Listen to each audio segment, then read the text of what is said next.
Hello friends, welcome to Ambience Kitchen. இன்னைக்கு நம்ம என்ன பார்க்க போறோம்னா பீட்ரூட் பச்சடி பார்க்க போறோம். அதுக்கு தேவையான பொருட்கள் பாத்தீங்கன்னா ஒரு பாதி பீட்ரூட் இந்த மாதிரி குட்டி குட்டியா நறுக்கி வச்சது.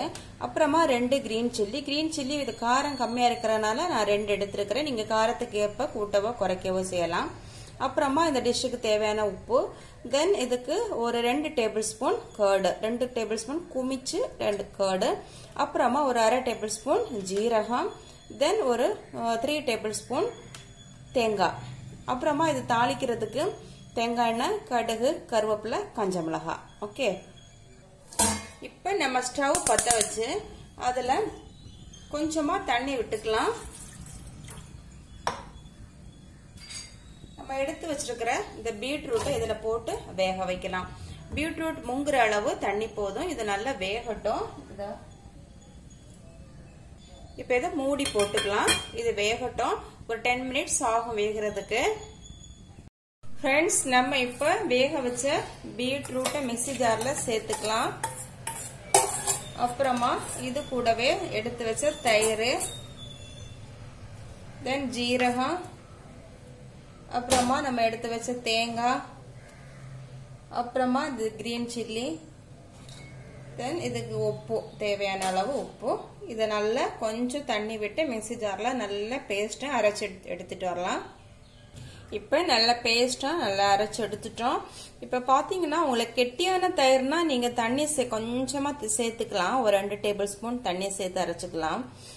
தயிர் வந்து லூஸா இருந்துச்சுன்னா நீங்க தண்ணி சேர்க்க வேண்டிய அவசியம் இல்லை. அதுல தயிர்ல இருக்கிற அந்த தண்ணி தன்மையே போதும். இது பேஸ்டா அரைச்சு வந்துடும். ரொம்ப தண்ணி கூடக்கூடாது.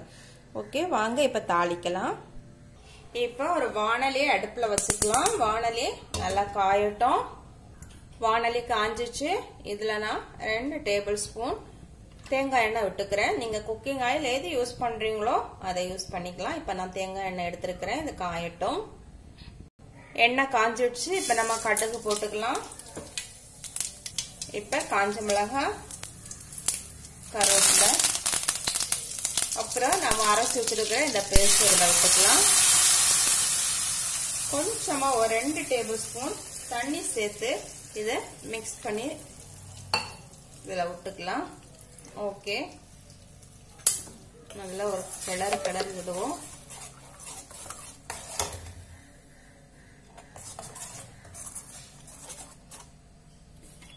இது கொதிக்கட்டும்.